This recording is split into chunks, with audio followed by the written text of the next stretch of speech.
그러면 대학은 동경대. 동경대. 동경대가 노베야마 망원경 건설에 예, 그때 주축이 이제 그때는 이제 천문대에서 하지만 동경대에 예. 있는 교수분들이 천문대에 계신 분들하고 동경대에 계신 분들하고 다 거기는 겸직이 다 돼 있어요. 서로 예. 그 굉장히 밀접하니 그래서 학생들이 바로 예. 그런 사업하는데 바로 같이 할 수 있고 또 예. 그 망원경을 써서 바로 학위라든가 할 수 있게 아주 시스템이 밀착이 잘 되어 있죠. 예. 근데 그러면 3년 동안 코스웍은 코스웍은 동경대 홍고에 다니면서 예. 코스웍을 하는데 일본은 이제 박사과정이기 때문에 그렇게 강의를 많이 몇 과목 많지는 않았어요. 안 들어도 되고. 예, 주로 이제 그런 관측하고 망원경 시스템죠. 실제로 관측을 하고 그런 여러 가지 하여튼 이제 경험을. 근데 노베야마 망원경 자체는 아직 그 완성이 아직 안 됐을 때. 완성 안 된 상태니까 어떤 장비를 가지고 그럼 그때 제가 논문을 이제 쓰셨나요? 그때 제가 이제 대학원 박사과정에 갔을 때는 노베야마 한참 건설 초창기 건설한 단계였기 때문에 망원경 그걸 가지고 어떻게 할 수는 없고 다만 그 일본 국립천문대회가 미다카에 있는데 그 미다카 안에 6m 밀리미터 전파 망원경이 있어요. 그게 이제 일본도 45m 밀리미터 전파 망원경 서기 이전에 그 6m 망원경을 가지고 자기들이 그걸 가지고 안테나라든가 수신기라든가 뒤에 이제 분광기라든가 전체적인 어떤 소프트웨어라든가 그런 걸 이제 충분히 말하자면 연습도 하고 학생들도 거기서 좀 기르고. 그럼 일본은 미다카 망원경을 발판으로 해서 노베야마로 그렇죠. 넘어간 거고 우리는 이제 14m 전파 망원경을 바로 발판으로 KBN으로 올라간 거고 그런 셈이 된 거죠. 굉장히 중요한 그 역할을 한 망원경이네요. 그리고 6m 망원경하고 또 밀리미터 망원경인가요? 완전 밀리미터 쪽 우리하고 밴드가 똑같은 거죠. 일본에서도 그 당시에 이미 밀리미터 쪽은 이제 유럽이라든가 미국 쪽에서도 사실 이제 거의 뭐 초창기다시피 한 거거든요. 센티미터 쪽에 그동안 쭉 하고 큰 망원경도 센티미터 쪽에 하다가 밀리미터 쪽은 나중에 시작됐죠. 특히 이제 밀리미터 쪽에서 여러 가지 분자선들이 밀리미터 쪽에서 발견이 먼저 되니까 이제 그때부터 바로 밀리미터 쪽에 이제 막 붐이 일어난 거라고 볼 수 있죠. 분자선들이 밀리미터면은 로테이셔널 트랜지션인가요? 그렇죠. 그 관측들을 그쪽에서 이제 여러 분자선들이 많이 이제 관측이 되고 그래서 그 6m 망원경 쪽으로. 그럼 어떤 관측을 하셨나요? 6m 망원경 가지고는 그것도 이제 그 할 수 있는 게 100기가 되니까 86에서 한 115까지 주로 이제 CO하고 HCO 플러스라든가 HCL 이제 그게 있는 분자선 중에서 6m로 관측이 될 만한 좀 강한 라인 또 그걸 나올 만한 천체니까 결국 분자원들 매시브한 클라우드들 이제 그런 쪽을 결국 관측을 했는데 저는 이제 그 시험 관측도 하고 그때 그 대학원생들 박사과정에 있는 학생들 관측하는 거 우선 이제 관측하는 거 그런 전파천문 연구도 그렇죠. 일단 시스템을 좀 익히는 게 먼저였으니까 저는 사실 우리나라에서는 전파천문학을 했다지만은 망원경을 본 적이 없잖아요. 처음 가서 본 게 그 6m 전파 망원경인데 그걸 가지고 어떻게 저기서 하늘에 있는 전체를 어떻게 봐가지고 거기서 어떤 경로를 따라서 그게 그런 이제 분자선 전파라든가 그런 게 스펙트럼이 나오느냐 그게 상당히 이제 신기했어요.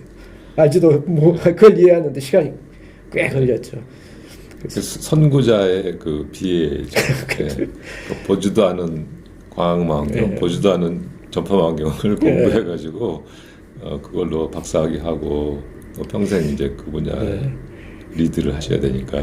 근데 이제 그때 같이 박사과정에서 이제 있었던 일본 대학원생들 박사과정에 있었던 그 학생들 도움을 사실 많이 받았는데 거기에 이제 있었던 그 대학원생 우리보다 박사과정에 우리보다 1, 2년 위에 하세가와 박사라고 나중에 알마 책임자도 되고 거기는 동경대 물리학과를 나와가지고 전파 전문을 하는데 굉장히 그 뭐 이거 우수하고 기본적인 전파 전문이랄까 또 그런 어떤 사이언스에 있어서 굉장히 컨셉이라든가 그런 게 굉장히 잘 잡혀져서 세미나를 하면 우리가 굉장히 많이 배우고 또 뿐만 아니라 그 6m 시스템에 대해서도 굉장히 잘 알고 있기 때문에 그 시스템 관측하는 거라든가 기본적으로 이제 어떻게 안테나에서부터 수신기 뒤에 이제 백엔드까지 전체적으로 그런 스펙트럼 전파가 수신이 돼서 그걸 어떻게 캘리브레이션을 해서 그걸 어떤 사이언스로 어떻게 연결시키는지 그런 쪽에 대한 걸 많이 배우게 됐어요.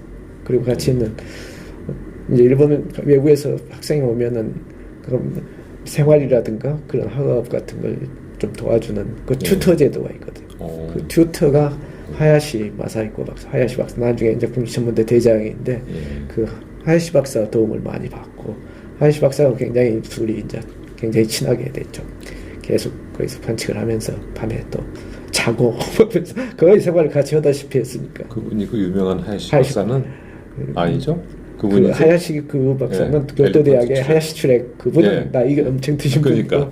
분이고 여기 하야시는 이제 다른 하야시들 이름 그 성만 같고 하야시 마사히코 이름은 다르죠. 그래서 나중에 국립천문대 대장이 이제 됐는데 나보다 실제로 나이는 어려요. 거기는 군대도 안 가잖아요. 그러니까 그렇죠. 나이는 한 서너 살 정도 밑인데. 국립천문대가 어디에 있습니까? 국립천문대 그 당시에 미다카야. 이제 동경대는 홍고에 있고 미다카 쪽에 거기는 뭐 굉장히 역사가 오래죠. 1800년대 후반에서 생겼었으니까 노베야마는 또 거기에서 이제 나가노겐의 상당히 중앙에 노베야마 고원 지방 높은데 한 1000m 이상 고원 지방에 노베야마 거기 이제 고원지대인데 거기에 노베야마 있는데 밀리미터를 하기 때문에 사이트를 그쪽으로 잡은 거죠. 45m 사이트 노베야마. 그러니까 수증기가 이제 그렇죠. 최대한 적은 대로 건조한 대로. 일본에서도 그 국철 일본 철도가 올라갈 수 있는 가장 높은 곳이 노베야마거든요. 그래서 그 노베야마 쪽에 45m하고 10m 망경 5기 그 노베야마 쪽에 이제 그때 한참 건설을 하고 있었을 때였죠. 3년 동안 일본에서 그래도 학창 생활을 잘 보내시고 그 우리가 미다카에서 그렇게 한 1년 반 내지 2년 정도 있다가 이제 노베야마가 어느 정도 45m 망원경이라든가가 세워지고 이제 시험 관측 테스트 한 단계 있었을 때는 이제 대학원생들이 다 그쪽으로 이제 노베야마 쪽으로 옮겨가게 된 거죠. 그래서 거기에 이제 숙소도 기숙사도 있고 숙소도 있으니까 그게 있으면서 이제 45m 망원경 그 시스템 말하자면 테스트 할 때 또 시험 관측할 때 대학원생들이 이제 같이 그쪽 교수들이랑 같이 하게 되죠. 그때 학위 때 연구하신 대상은 이제 분자운 같은 거면 별 생성 쪽이시네요. 별 생성이 아니고 그거는 망경성을 하게 된 것은 제가 이제 석사 때 현 교수님이 지도 교수였지만 그 석사 때 테마가 항성의 질량 방출에 대해서거든요. 근데 이제 일본의 그 박사과정 때 지도 교수님 두 분이 계세요. 한 분은 모리모토 교수님 잘 전파의 그 모리모토 교수님하고 가유 박사님이 이제 대장도 하셨잖아요. 그 두 분이 이제 노베야마 쪽 그 45m 망원경 일본 전파 천문학에 굉장히 이제 리더셨는데 행정적인 지도 교수님은 모리모토 교수님이었고 실질적으로 연구하고 논문 지도는 이제 가유 교수님이 해주셨고 그래서 두 분이 계시는데 그 가유 교수님이 이제 실적인 그 학위 지도를 하게 됐으니까 가유 교수님이 이제 쭉 얘기를 하는 중에 제가 이제 석사 때 항성의 질량 방출을 했었고 또 가유 교수님이 박사를 끝나고 이제 포스닥을 NRAO에서 하셨었는데 NRAO에 계셨었을 때 그 에사요 메이저를 맨 처음 만경성에서 맨 처음 발견을 하고 검출한 사람이 가유 교수님이에요. 원래 그 주제를 연구한 경험이 있으시군요. 그리고 에사요 메이저는 실제로 메이저 에사요 그 분자가 메이저를 하고 있다는 것은 미국의 스나이더 앤 불이라고 그 사람들이 처음 발견을 했는데 그건 오리온 KL에서 발견을 하고 별탄생명이요. 근데 이제 그 오리온 KL에서 나온 에사요 메이저 그 선 모양이 말하자면 더블 피크로에서 그런 모양이 나오고, 근데 가유 교수님이 이제 그 NR에 계셨을 때 가유 교수님 말씀을 하시는데, 이렇게 모양을 일단 눈에 그 스펙트럼 모양을 보니까 더블 피크고, 그래서 저러면은 보통 막 영성에서 쉘이 있고 그러니까 OH 메이저라든가 더블 피크로 나오는 것들이 많이 있거든요. OH 메이저라든가. 그러면 한번 그 이볼브드 스타 쪽 네이트 타입 스타의 에사요 메이저를 관측해 보면 어떤가 해서 NRAO 그 12m 그 망원경으로 프로포사를 내서 망경성을 해보니까 그 이볼브드 스타 쪽 망경성 쪽에서 에사요 메이저가 많이 발견이 된 거죠. 그래서 이제 가이프 박사님이 망경성 쪽에 에사요 메이저 처음부터 발견하시고 그래가지고 그럼 메이저 쪽으로 해보고, 이볼브 스타 쪽에서 에사요 메이저가 많이 나오니까 그걸로 박사 논문 테마로 하고, 또 노베야마 망원경이 그때는 이제 일단 초기 단계라 40기가 대역이 관측이 이제 됐거든요. 그 위에 86기가대라든가 115기가는 아직은 그때 셋업이 안 됐을 때니까 40기가대의 에사요 메이저, 거기에 이제 에사요 같은 메이저도 3년 박사 학위 기간 중에 노베야마 망원경이 이제 그 작동을 시작한 거예요. 시험 관측 단계. 제 이제 운이 박사 좋으셨네. 3년째 되는 날 시험 관측 단계가 있었으니까 시험 관측할 때 그 에사요 메이저 이볼브드 스타 쪽 그 관측을 해가지고 43기가대 여러 에사요 메이저 트랜지션 그걸 관측해서 그걸 이제 박사 논문으로 하기로 그렇게 한 거죠. 에사요 메이저 이제 그 동위원수도 많이 있고 트랜지션 많이 있으니까 그걸 동시에 거기는 선폭이 굉장히 넓기 때문에 그런 40기가대라도 여러 트랜지션을 동시에 관측을 한꺼번에 할 수 있거든요. 그래서 그걸 관측을 해가지고 이제 논문을 어떻게 보면은 일본의 최대 그 주력 전파 망원경이 처음 세워지자마자 첫 세대입니다. 가장 먼저 사용하신 분이 한 분이 우리가 대학원생이 우리가 3명 예. 있었거든요. 이제 오이시 교수 지금 전문대에서 있었지만은 거기는 이제 케미스트리 쪽을 많이 했었고, 또 나가이 박사라고 외부나 쪽을 이제 세 사람이 있었는데, 이 세 사람이 노베야마 45m 망원경을 써서 처음으로 박사 논문을 쓴 세대입니다. 우리 세 사람이 박사 첫 번째 박사.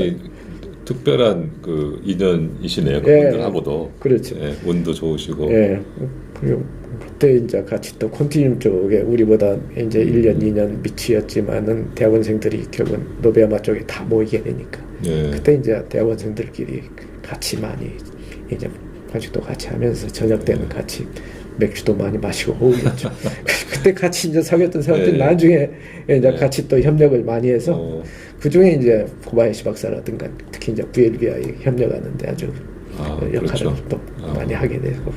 그래서 이제 그 이런 국제 공동 그 협력이 이루어질 수 있는 중요한 그 인연이 그때 그 생긴 사람들을 거네요. 많이 사귀게 된 거죠. 이제. 다 어차피 다 알게 되고 수신기 쪽 하는 사람이 있든지 여러 분야 쪽에 사실 이제 그런 일이 되게 하는 데는 모든 것이 다 논문과 연구로만 되는 건 아니고 이런 사적 인연이라는 게 굉장히 중요하죠. 그렇구나. 근데 3년이 그냥 후딱 지나갔겠어요. 금방 지나가 버렸어요. 그러면은 1985년에 85년도에 이제 끝났었죠. 와서 봤더니 아직도 14m 대덕 전파 망원경이 그때는 아직 이제 말하자면 설치를 기다리고 있었던 단계고, 그러니까 아직도 설치가 안 돼서 설치가 안 되고 이제 그 85년도 후반기 쪽에 가서 이제 건설 쪽 사이트 공사하면서 설치가 이제 시작되는 즈음이었는데, 그것도 뭐 안테나, 뭐 수신기, 저도 이제 그 레이돔이라는 걸 이제 평생 처음 그때 이제 봤었고요. 저도 그때 대학원생이었으니까 가서 이렇게 그런 것들을 그 설치하시는 분들도 다 처음 봤을 거 아니에요. 그렇죠, 다 처음 봤죠. 그동안은 이제 그림이라든가 뭐 사진으로만 가지고 하다가 이제 실제로 이제 그때 처음 본 거고. 저는 사실 그 일본에서 85년도 45m로 가게 해가지고 끝나고 뭐 이제 연구 그런 차원에서는 포스닥이라도 1년 더 하고 싶었지만 우리나라에서 14m 그걸 이제 설치를 한참 추진을 해야 되고 사람이 없다고 빨리 하여튼 기국을 하는 게 좋겠다 해가지고 이제 포닥을 좀 더 하시고 오셔야 되는데 사실 그러지를 못했죠. 지금 한국 상황이 그럴 상황이 아니니까 85년도에 이제 가가지고 후반기 쪽에 그 전파망원경 설치를 이제 시작을 하게 된 거죠. 이제 그 14m 전파망원경 추진하는 부서가 1983년도에 저는 이제 일본에 있었지만 우주전파 연구실 거기를 중심으로 해서 두세 사람이 하다가 그 다음에 85년도에 이제 우주전파 관측소가 생겼어요. 왜냐면 이제 서울에 그때 이제 강남역이 있는데 거기에 국립천문대가 있었잖아요. 그렇죠. 근데 이제 14m는 헤드쿼터는 이제 대덕 연구단지 그쪽으로 가야 되니까 가면서 건설 시작하고 막 그래야 되니까 이제 우주전파 관측소가 이제 그때 85년도에 생긴 거죠. 그러면서 이제 86년도 3월에 저희가 출연기관이 됐잖아요. 국립천문대로. 그렇게 되면서 우주전파 연구실하고 우주전파 관측소가 합쳐지고 그게 이제 대덕전파천문대로 가고 저는 이제 우주전파 관측소 그 소장으로 이제 85년도 후반에 갔고 6년 3월 충무우주광연구소로 되면서 대덕전파천문대로 돼서 그쪽 이제 대장으로 그렇게 된 거예요. 그러니까 14m 대덕전파천문대가 이제 막 그 부품이 다 들어오고 조립을 해야 되는 이 상황에 딱 기구를 하셨고 그때 그 전체를 이제 관할하는 책임을 맡으시게 된 거잖아요. 그렇죠. 그때 얘기 좀 자세히 좀 들려주시죠. 그때 사실은 보면 이제 그때는 이미 민명기 대장님께서도 이제 이미 대학으로 가셨고 사실 전파천문학이라든가 뭐 전파망원경 본 사람 어떻게 보면은 저 혼자였잖아요. 전파 좀 전공을 한 사람들은 그 당시에 이제 그렇다고 해서 다른 그 엔지니어라든가 다른 천문학 한 사람들이 그렇게 많은 것도 아니었거든요. 제가 처음 갔었을 때 그 오병렬 실장님 이제 우전파 연구실 실장을 하셨는데 그 시점에 전파 천문학으로 박사학위를 하신 분은 민영기 선생님하고 조세영 박사님 두 분밖에 없는 거죠. 우리나라에. 그렇죠. 근데 이제 민영기 선생님은 이제 경희대로 그렇죠. 가셨고 천문연구원에 이제 혼자 계시는. 혼자 있었고 그때 이제 84년 5년 그때 즈음에서 이제 우주전파 쪽 14m 관련 일을 하시던 분들이 이제 정재훈 박사님, 이제 김형구라든가 노덕규 그 정도. 정재훈 박사님 이제 광학을 하시는 그때는 전파하는 사람이 없으니까 광학을 하든 이론을 하든 무조건 하겠다는 사람은 다 이제 하여튼 채용을 해서 이제 그렇게 뽑는 수밖에 없었으니까. 그런데 우리는 그쪽에 대한 인력이 하나도 없었고, 그렇기 때문에 초창기 이제 14m 그 설치를 이제 진행하면서, 그게 이제 지금 말씀하신 대로 안테나가 있고, 수신기 파트가 있고, 분광기, 컴퓨터 파트 크게 나누면 이제 그렇게 나눌 수 있잖아요. 그래서 천문학 하는 사람들이 무조건 이제 담당자를 정하는 거예요. 안테나 쪽, 그러면 정재훈 박사, 김영구 박사. 수신기 쪽, 그러면 그 당시에는 한석대 박사는 없었을 때고 또 이용 박사가 15년도에 돌아왔기 때문에 이용 박사 그 다음에 이제 컴퓨터 쪽 소프트웨어 쪽은 이제 노덕규 그냥 한 파트씩 다 책임을 져서 그렇게 하면서 그걸 이제 설치를 하는데 미국 쪽에서 이제 그 시스템이 미국 쪽 시스템이잖아요. FCR에 있는 같은 시스템이니까 미국 쪽에서는 각 파트에 진짜로 전문 엔지니어들이 오거든요. 네이돔이 있잖아요. 그럼 네이돔 조립 설치에 아주 거기에 이제 베테랑 필드 엔지니어가 와서 네이돔 조립을 지휘하면서 우리나라 회사가 서포트하고 우리 쪽에 담당자가 누구 붙어서 이제 하고 안테나 이제 설치하는데 안테나도 그걸 다 판넬 하나하나를 다 조립을 해야 돼요. 시어드라이트로 보면서 높낮이를 다 조정을 해가면서 그걸 또 해야 되고 그래서 안테나 파트에 이제 정재훈 박사라든가 김영국 박사가 이제 그쪽 담당 그다음에 이제 그렇게 수신기 쪽은 이제 냉각 수신기 밀텍 때문에 또 이제 쇼트키 다이오드 믹서인데 이제 수신기인데 수신기 쪽 그 냉각하고 조정하고 그런 거 좀 또 미국 쪽에서는 그쪽 밀텍 회사 쪽에 아주 그 베테랑 엑스파트 엔지니어가 와요. 그럼 이제 이영 박사가 거기 붙어서 같이 일단 우리는 조정하고 뭐 쓰는 거 배워야 돼 그거. 그래도 이제 기본적으로 교육부터 이렇게 쭉 받으신 분들은 아니시니까 네. 이제 전파 천문학의 이제 장기적인 미래를 봤을 때는 전문적으로 교육을 받고 또 연구 경험이 전파적 문학 분야로 있으신 분을 양성을 이제 해야 될 생각이 이제 드실 수밖에 없으셨 텐데 예, 그런 노력도 또 하셨죠? 네, 이제 처음부터 아예 그러면 이쪽을 좀 전문으로 했던 전자공학이라든가 전파공학이라든가 저쪽 온 사람들을 뽑는 그런 쪽으로 이제 결정을 해가지고 결국은 뽑게 됐는데 그게 이제 한석대 박사라든가 이민성 씨, 이창훈 박사 이런 사람들을 이제 뽑아서 그런 사람들은 또 이제 트레이닝을 또 시켜야 되니까 뽑았다 해서 바로 이제 우주전파 수신기 그런 쪽으로 바로 이제 할 수 있는 건 아니니까 그 역량을 키우려면 이제 미국 쪽하고 마침 그런 어떤 협약이라든가가 있었기 때문에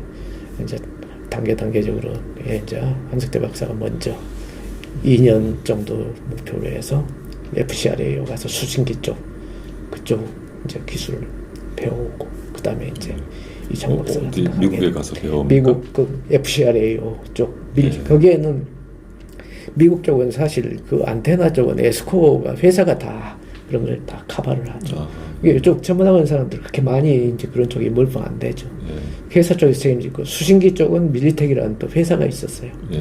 그 회사가 다 하면서 또 FCRAO에 이제 전문학 또 하면서 시스템 쪽에 굉장히 엑스퍼트가 있어가지고 그 사람들이 한둘이 또 밀텍에 있는 사람들이랑 같이 하고 컴퓨터 쪽은 모드콤이라는 또 회사가 있으면서 또 근데 이제 그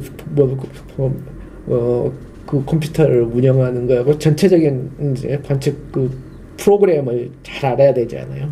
프로그램뿐만 아니라 전체 시스템을 다 파악을 해야 그 소프트웨어라든가 그런 걸 제대로 다 이제 바꿔가면서 운영을 할 수 있기 때문에 그게 이제 마이클 브루어라는 사람이 있었는데 박사는 아니었지만 박사 과정에 있는 학생이었었는데 굉장히 그 시스템을 굉장히 잘 이해하고 소프트웨어를 엄청 잘한 이제 그 사람이 결국 있어서 이제 많은 도움을 앞으로도 이제 받았는데 근데 이제 그래서 우리도 그 생각을 이제 저도 그 하게 된 게 결국은 우리가 천문대에서 또 대덕전파 천문대에서 이 모든 전체적인 시스템을 다 결국은 아무리 엔지니어가 있더라도 다 커버할 수 있는 게 아니기 때문에 우리도 이제 그런 회사들하고 이제 대덕전파 천문대 엑스퍼트가 있어서 국내에 있는 어떤 회사들하고 이렇게 매칭이 되어서 하면 훨씬 효과적일 것 같다 해서 안테나 쪽 설치하고 뭐 그럴 때는 하이겐 회사 그걸 처음 이제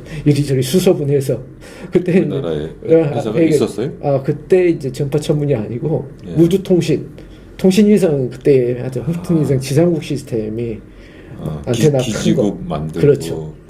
큰 망원경을 썼잖아요 안테나. 그렇죠. 금산에. 그렇죠. 그래서 그걸 하는 게 하이겐이었어요. 그래서 하이겐에다가 하고. 또 수신기 쪽은 근데 이제 국내 회사에서 밀리미터 쪽 요 쓰임새가 별로 없어서 그때만 해도 하는 회사가 없어요. 벤처도 없고.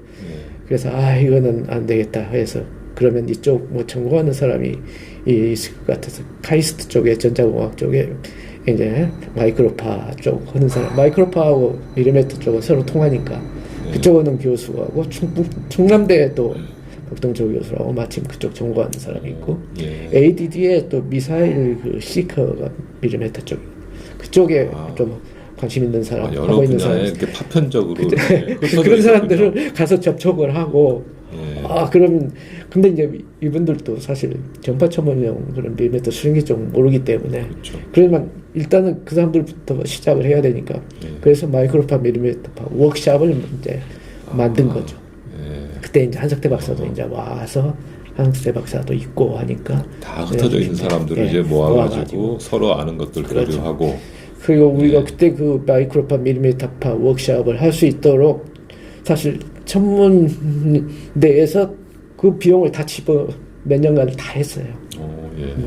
뭐 같이 워크숍도 하고 논문집도 나오고 그러면서 이제 그 밀리미터 쪽 그쪽 그다음에 모도컴이라든가 이쪽 회사는 국내에 이제 그걸 대리점을 여기저기 투소문에 찾아가지고 또 그 모도컴 그 컴퓨터라는 게 결국은 그게 흔한 컴퓨터가 아니고 겨우 국내 대리점을 찾아가지고 그 대리점에 있는 사람이 김강동 씨였어요. 그래서 김강동 씨를 우리 쪽으로 결국 이제 리뷰를 했죠.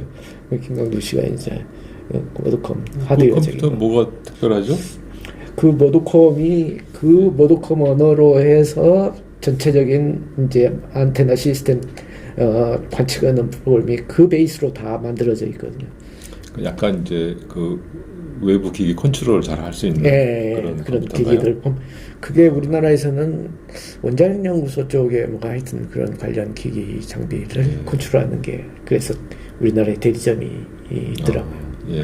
그렇게 해서 하여튼 해가지고 이제 소프트웨어, 하드웨어 쪽은 김강국 씨가 많이 하고 이제 그런 소프트웨어적인 그런 쪽은 노덕규 연구원이 가발을 하고. 그럼 14m 망원경이 이제 설치돼서 그 과학적인 연구를 수행할 수 있게끔 된 게 언제쯤인가요? 예, 그게 이제 실제로 그 퍼스트라이트라고 할 수 있는 처음 전파를 수신한 것은 오리온 KL에서 CO 분자선으로 해서 87년도 5월이었는데 그때는 겨우 이제 수십만 한 거죠.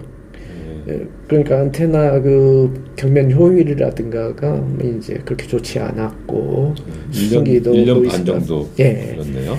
그리고 하드웨어적인 시스템도 이게 좀 부족했어요. 우리가 이제 수신기 프론트엔드가 있고 백엔드가 있고 컴퓨터가 있고 근데 그게 이제 프론트엔드 쪽하고 이 백엔드는 필터뱅크였는데 그 사이에 중간 역할을 해주던 IF 인터페이스가 있어야 되거든요. 근데 그게 이제 사실 어떻게 보면 누락이 되었더라고요. 그 전파 망경 시스템이라는 게 굉장히 약한 전파 10의 마이너스 26승와트 단위잖아요. 그게 잔스키가. 근데 그보다도 뭐 1000분의 1, 10,000분의 1 그 밑은 한도가 없으니까 굉장히 낮은 것을 하려면은 굉장히 그 노이스가 적어야 되고 동시에 그 증폭을 이제 몇 배 증폭을 해야 되거든요. 그래서 앰프가 많이 들어가요. 한 앰프는 20-30배밖에 증폭을 못하기 때문에 그 앰프를 많이 쓰거든요. 그러면 프론트엔드에서 나온 그 전파를 가지고 그걸 이제 앰프를 넣고 인터페이스를 시키는데 백엔드까지 넣어주기 위해서는 그러려면 그 중간에서 또 증폭기가 들어가야 되거든요.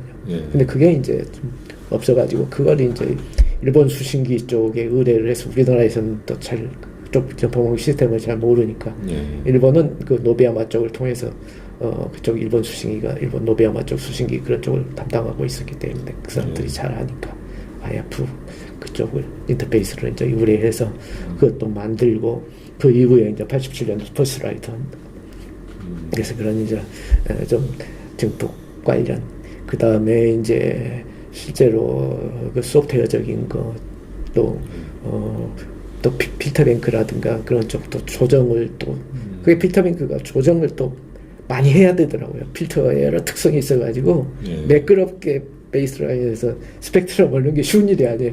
근데 그걸 다 조정하고 뭐 그러려면 또 그걸 잘 알아야 되잖아요.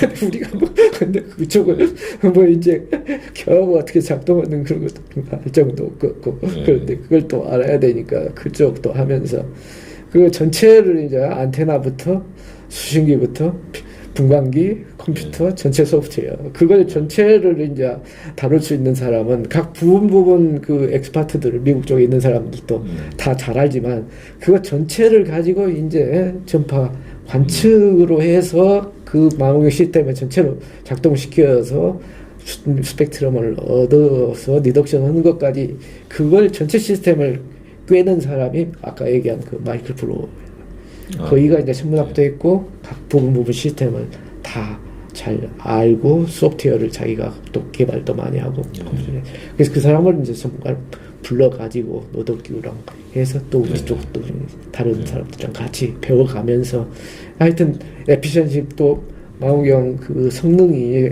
판넬이 조정이 또 덜 되어가지고 CO에서 성능이 잘 안 나오는 거예요.